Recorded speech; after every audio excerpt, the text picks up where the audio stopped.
problematic, that there are lots of Nigerian economists, present and former government officials who actually argue that subsidy is simply a word for corruption, that there is no subsidy. What the Nigerian government has done is that they have gutted the country's 4 refineries. And then every month, the government has chosen about 21 companies, again, owned by friends of the ruling party, who've been given licenses to import fuel into the country. The government uses the international standards, international rates of fuel, and applies it to Nigeria, even though Nigeria produces its oil, so it need not use the rates abroad, elsewhere. So the Nigerian government then decided that each liter of fuel costs 141 naira, but that they were selling it to Nigerian consumers at 65 naira per liter. And so the government will pay the difference to the oil importers as subsidy. But a lot of Nigerian economists, including the former Minister of Petroleum in the country, has actually argued that at 65 naira, that the oil importers, the fuel importers, can make a profit at 65 naira, so that the government did not need to pay them a dime more. But it is an organized scam to reward their friends. But now this is where the problem came. That a lot of the importers, remember that they are handpicked by the government,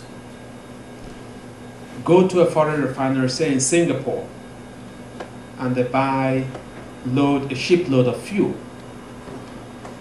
The day the ship leaves Singapore, they would go to Nigeria, and that a lot of the importers, remember that they are handpicked by the government,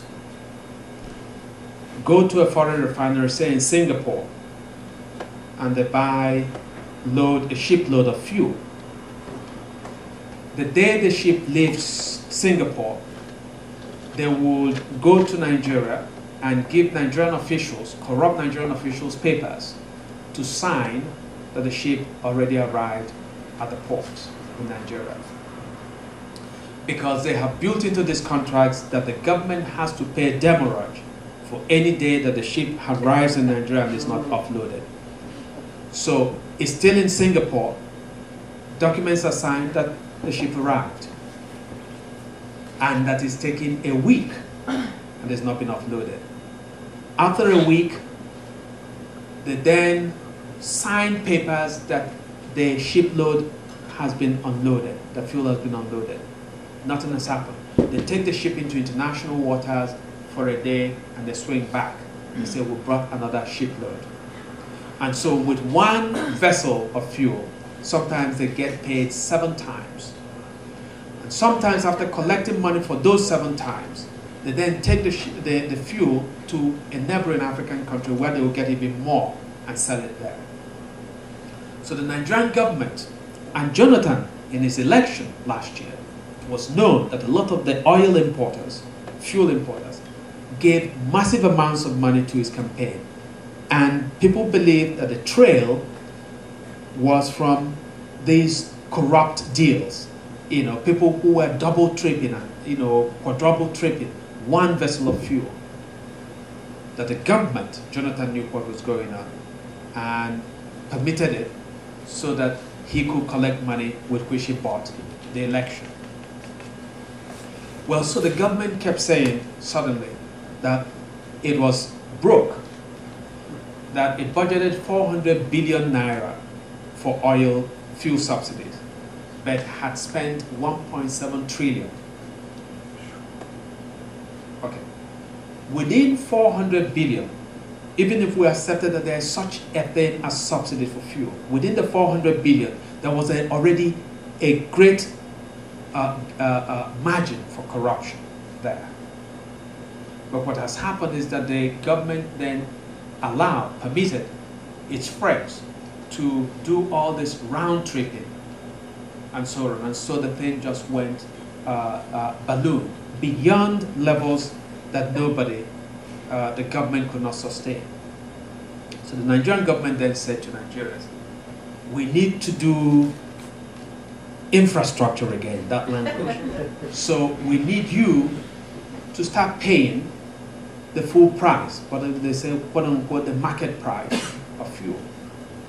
Well,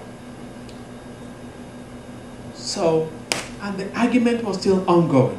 And people said, no, you have made a case for corruption. We agree that there's corruption in the management of fuel subsidy. Well, if there's corruption, there are only 21 companies that are importing fuel. So it's those 21 companies that are corrupt. You have the military, you have the police, you have the secret service, you have the military intelligence. Well, use them to determine who has been defrauding the Nigerian nation by collecting illegitimately on these fuel subsidies. That's what the government does. But the Nigerian government didn't want to go that route because these are their friends. They are the ones who have stolen the money. So basically what they decided to do is, we want to save the money we put into fuel subsidies so that the people now pay it from their pockets, and their pockets are already dry. So we'll save the money and we'll steal it. Those of us in government will steal, will have more to steal. Meanwhile, our friends who are importing the fuel will not lose a dime because the Nigerians will just give them what we had been paying them from the government coffers. So Nigerians said, hell no. Now let me describe for you the level of unconscionable privilege that the Nigerian leaders, quote unquote leaders, have accrued to themselves. Every governor in Nigeria, the president,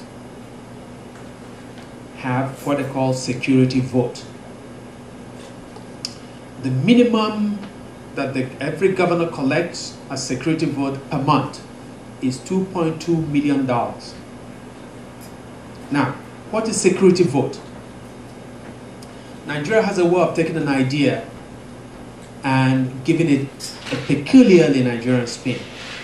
So the Nigerian military government years ago decided that there was something called the CIA, and that the CIA operates a covert budget, which they don't publicly account for, because they do all kinds of things with that budget. So the Nigerian government decides, we're going to have a covert budget, but we're not going to give it to an institution. We're going to hand it to military governors and to the military president. And because it's supposed to be for security, covert operations, the governors and the president will be under no obligation to explain how the money is spent. So Nigeria then invented a peculiarly Nigerian way of stealing cool cash. So every month today, and of course the civilian governments adopted it in our constitution.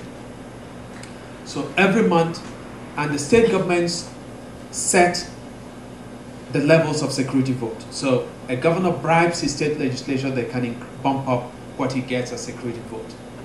The minimum that any state governor gets in Nigeria is $2.2 million, 300 million naira.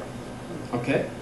It's handed to a governor in cash every month, and it's for security, so no questions asked. And what they do is they pocket that money.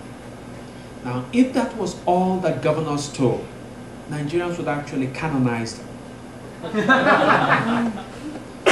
But this is like change for them.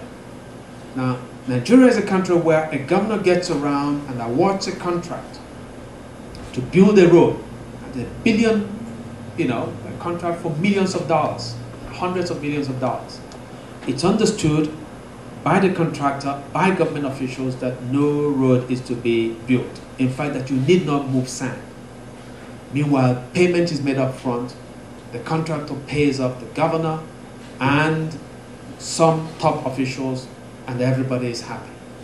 They come to America, they go to Europe, and they buy mansions. And they're happy. Now, every Nigerian member of the House, so listen, so every month, a Nigerian governor can pay Obama's salary 8 times. Obama's annual salary, every month, Nigerian government collects in security vote enough money to pay Obama 7 or so times, right? Obama earns $400,000. Now, Obama, remember, from his $400,000 salary, buys his own food, right? Not in Nigeria. In the current budget, this year's budget, the Nigerian president put in $6 million, $6.3 million for his feeding and that of the vice president of Nigeria. So they're going to spend $6.3 million feeding themselves. Okay? And yet, the minimum wage in Nigeria is 18,000 naira. That's $120 a month. And there are millions of Nigerians, hundreds of millions of Nigerians who earn $120 a month. Out of that money, and this was just instituted last year. It was only last year, after years of struggle, that the government made this concession. We're going to pay the minimum wage of $120 a month. People pay rent, pay for their electricity, which they don't have, pay for their kids' education, buy clothing, buy food, transportation, everything, from 120 naira. How about the Nigerian president? The Nigerian president has about 8 jets in his presidential fleet. The Nigerian Senate president has a jet that he can travel around the world with. The Speaker of the House of Nigeria has a jet that he travels around with. The Chief Justice of Nigeria has a jet. The president himself alone has about 6. Okay? And it has not occurred to him, in making the case that Nigeria is poor, that he could sell off his jets and do what the British Prime Minister does, which is to fly commercial. Or what the President of Singapore does, which is to fly commercial. No, it doesn't occur to them. Now, every senator in Nigeria collects every 3 months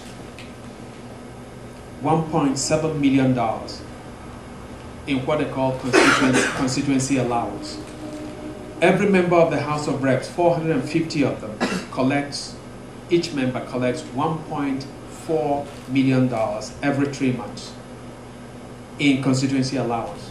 Again, Nigerians take the American idea of what you call earmarks in America.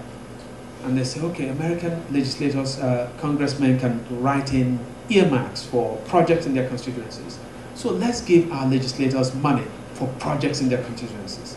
But unlike in America, where earmarks are put in attached to bills, in Nigeria the money is handed to the senators and the members of the House, and no questions asked. Nobody comes to you and says, what did you do with the money?